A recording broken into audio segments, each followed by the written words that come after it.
আসসালামু আলাইকুম রহমতুল্লাহ। আলহামদুলিল্লাহ ওয়াসসালাতু ওয়াসসালামু আলা রাসূলিল্লাহ, আম্মা বাদ। সম্মানিত ভিউয়ার্স, আমাদের আজকের প্রোগ্রাম যারা যেখান থেকে দেখছেন সবাইকে জানাচ্ছি আন্তরিক মোবারকবাদ। আজকে আমরা জানব শপথ সম্পর্কে। শপথ কত প্রকার এবং কোন শপথ ভঙ্গ করলে কাফারা দিতে হয় আর কোন শপথ ভঙ্গ করলে কাফারা দিতে হয় না। সম্মানিত ভিউয়ার্স, শপথ হচ্ছে 3 প্রকার।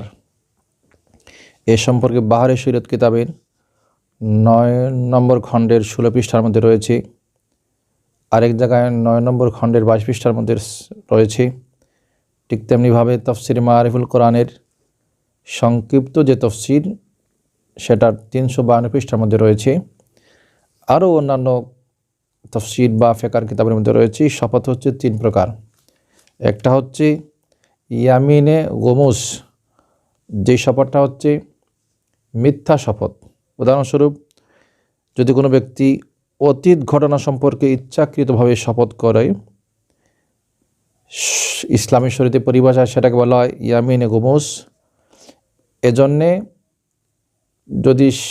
এজন্যে তার উপর কোনো কাফারা আসে না, কোনো কাফারা দিতে হয় না। তবে এ ধরনের শপথ করা কবিরা গুনাহ, এটা পাপ। যেমন একজন বলল যে একজন ব্যক্তি একটা কাজ করে ফেলেছে, অথবা সে নিজেই করে ফেলেছে, পরবর্তীতে সে কসম করে বলল আমি সেটা কাজটি করি নাই। অর্থাৎ অতীতকালে কিছু ঘটে যাওয়া কোনো বিষয়ের উপর মিথ্যা শপথ করলে সেটাকে বলা হয় ইয়ামিনে গোমুস। এই শপথের দ্বারা তার উপর কোনো কাফারা আসবে না, তবে সেই শপথ কবিরা গুনাহ, অবশ্যই নিন্দনীয় এবং অবশ্যই বর্জনীয়। 2 নম্বর হচ্ছে ইয়ামিনে লগত বা লগো, অর্থাৎ অহেতুক শপথ। যেমন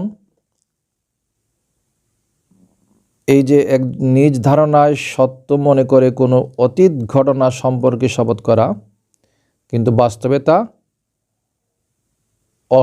অসত্য ছিল। উদাহরণস্বরূপ, কোনো সূত্রে জানা গেল যে অমুক ব্যক্তি এসেছে, এরপর নির্ভর করে কেউ শপথ করলো যে অমুক ব্যক্তি এসেছে, এরপর দেখা গেল যে আসলেও সেই লোকটি আসে নাই। তো এমন অবস্থায় শপথ করলে কোনো গুনাহও হবে না, কোনো কাফারাও দিতে হবে না। কিন্তু ইয়ামিনে গুমুস যেটা, অর্থাৎ একটা কাজ অতীতে হয়ে গেছে আর সে জেনে শুনে বলল যে আমি শপথ করে বলছি এই কাজটি হয় নাই বা সে কাজটি করা হয়নি, এরকম শপথ করলে কবিরা গুনাহ হবে, কিন্তু কোনো কাফারা নেই। আর সে ধারণার মধ্যে যে একটা বিষয়ের উপর যদি সে শপথ করে, যাকে শপথের লগো বলা হয় বা ইয়ামিনের লগো বলা হয়, এই শপথের দ্বারা কোনো গুনাহ হবে না এবং তাকে কোনো কাফারাও দিতে হবে না।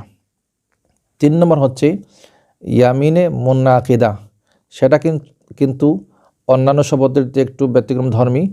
এই শপথ যদি কেউ করে এবং শপথ যদি পালন না করে, তাহলে অবশ্যই তাকে কাফারা দিতে হবে।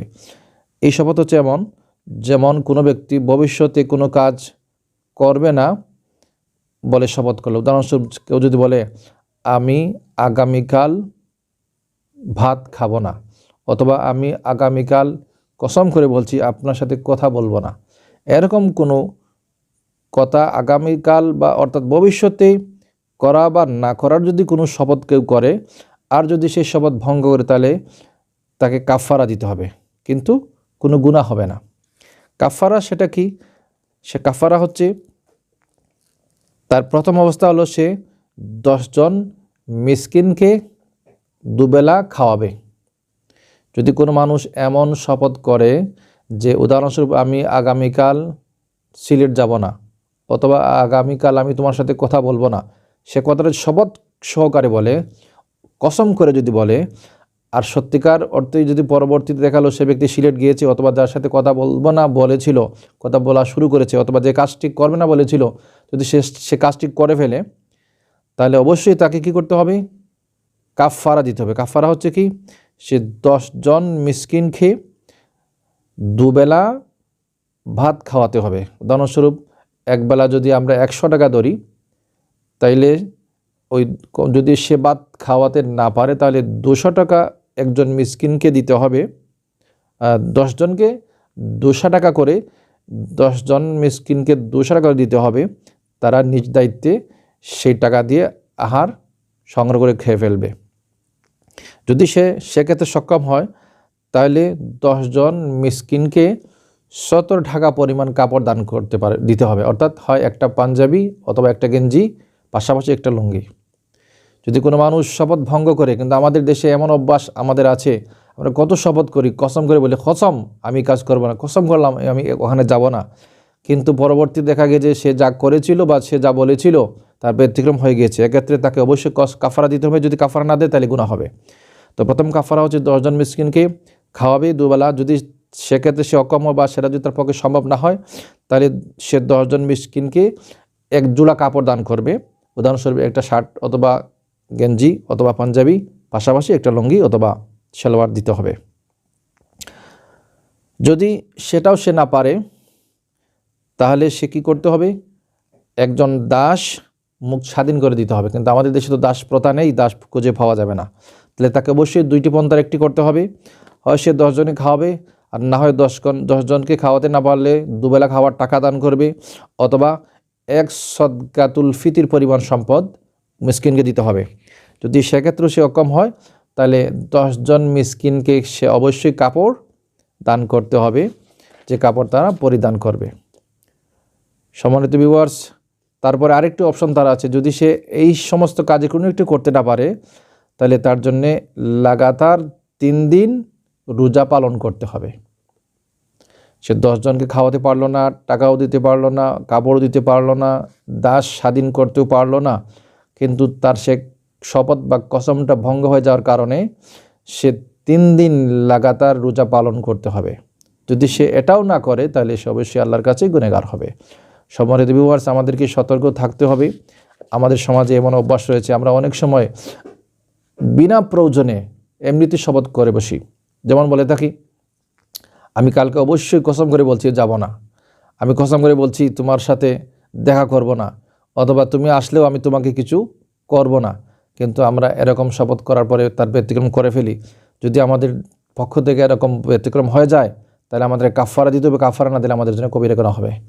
সম্মানিত ভিউয়ার্স, আমরা সবাই ভালো থাকি, সুস্থ থাকি এবং অহেতুক কসম করা থেকে বা শপথ করা থেকে আমরা বিরত থাকি। আর যদিও আমাদের পক্ষ থেকে কোনো কারণে এরকম শপথ হয়েও যায় আর শপথ যদি আমরা ভঙ্গ করি তাহলে যেন আমরা কাফারা দিই। কাফারা না দিলে গুনাহগার হব। আরেকটা কথা বলে রাখা ভালো, যদি কোনো মানুষ এমন শপথ করে এমন বিষয়ের যে করবে অথবা করবে না, যে বিষয়টি শরীয়তে নিষিদ্ধ। উদাহরণস্বরূপ কোনো ব্যক্তি যদি বলে কসম করে আগামীকাল নামাজ পড়ব না, তাহলে সে অবশ্যই এক কসম ভঙ্গ করতে হবে, কারণ নামাজ পড়া ফরজ।